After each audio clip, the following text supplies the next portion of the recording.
Look at the size of that egg.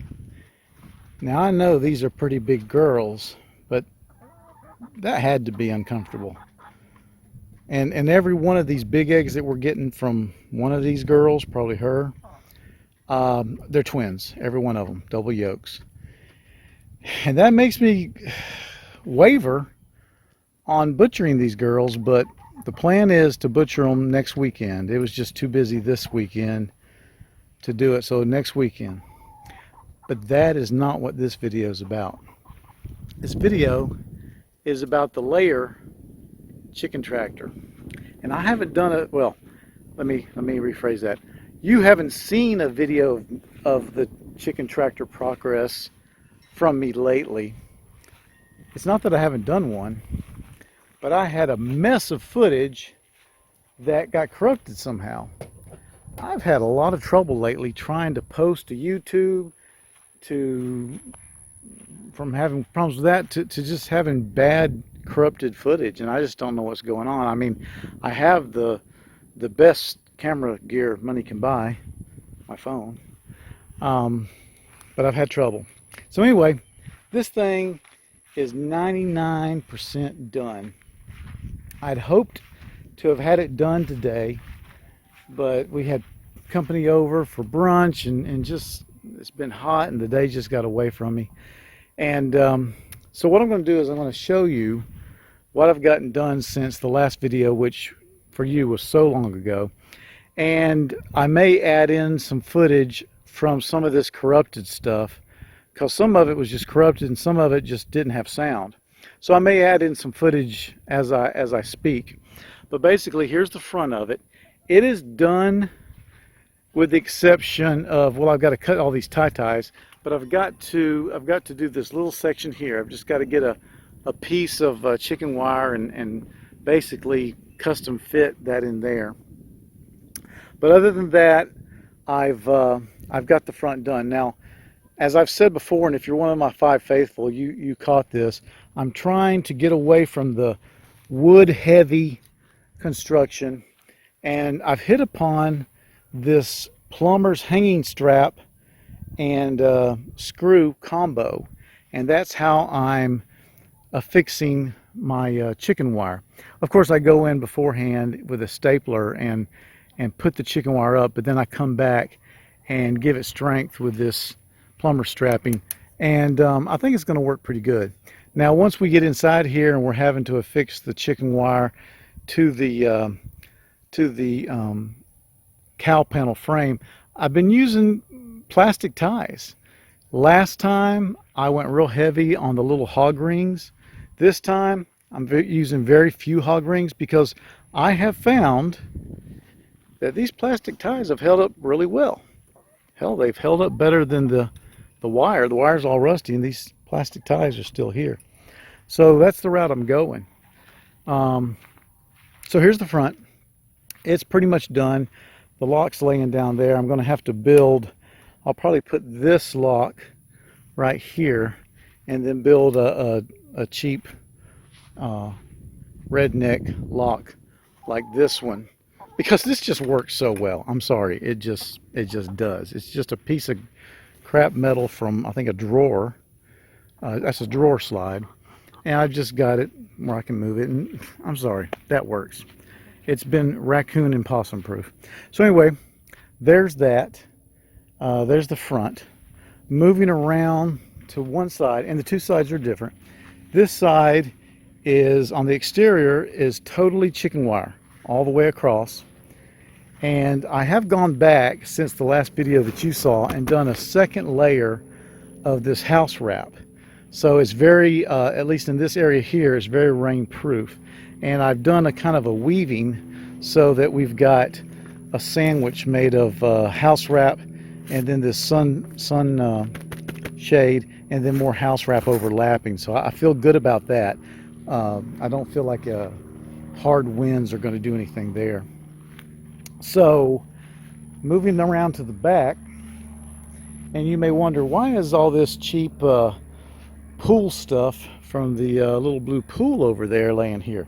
Well, because as you know, I am not to let anything go to waste. Some of these parts are going to become part of my watering or feeding system, because as you see back here, I've got shelves, and these shelves are going to hold. I haven't decided if I'm going to have two waterers or if I'm going to have a waterer and a feeder. I just haven't got to that place yet, but I've got plans for either way. So anyway, in the back here, we've got a piece of board up to kind of protect the laying nests from the elements, and you can see I just have a gravity drop barrel lock there, and that's good enough. I'm playing around with the idea of taking some bar tubing, some cheap bar tubing, lightweight, and creating just a kind of a Katie bar the door type thing as a secondary lock, and I may do that. Right now that's going to be good enough. Other than that, not much going on in the back.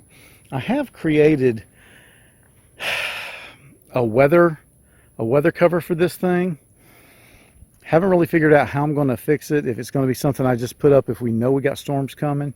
I'm going to wait and see how that works out. Now, moving to the other side, you'll notice something different.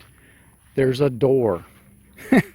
And you may recognize that is the door out of one of those pet carriers. And somehow I came up with one more door than I had pet carriers. So I've custom fit that in there. And the plan here is that these girls, will be able to come through there and be able to go into these, once I get these things rebuilt, into these wings that I've talked about. I have another one somewhere. And the idea is that these wings are going to be affixed to the opening there, and they'll be held on with bungee cords or something like that. And they will protrude on out, and that will enable the chickens to, not quite, but almost double the amount of foraging landscape. Because if you look at that, those things are about 3 feet wide. They're, what are they, 10 feet long? And I've got 2 of them. And I could make this long foraging wing for them to go out and eat. And that's just an idea I got off of YouTube. And when I'm not using it, certainly at night, this will get shut and it's secure. So that's just something I'm playing around with. I think it'll work. I'm excited to see how well it works. Now let's go inside. Inside, and you've seen before, I went ahead and bought these lightweight nesting boxes, and I think they'll be okay. I'm a little concerned about this thing here, but we'll wait and see what the chickens think of it, if I need to build something else or what. I'm also a little concerned about the size of the opening, but you know, we're not putting the big girls in here. We're putting the regular chickens, the layers, and they should be able to get in there. Now over here you see my roost, and I've got one more piece to put on. I'm going to put another level to the roost right along here that'll float, I don't know, 8 inches off the deck, and that'll enable them, if they're having trouble, and I don't know that they have trouble. I've never paid attention to how high they can jump for a roost, but that's going to give them that extra ability to get up there on the roost. And who knows, maybe they'd rather roost low. But that's the roost for the chickens. And other than that, it's going to be open space. I don't have anything else here. There used to be some supports going across, and I've gotten rid of them. And unless I start seeing some sort of structural issue, excuse me for slurring, I am so thirsty. I'm dehydrated. But unless I see some structural problems, and I don't see any yet, then I won't add those back. And it'll just be open forage. Now the idea here is that we're going to have anywhere from 4 to 8 chickens in here.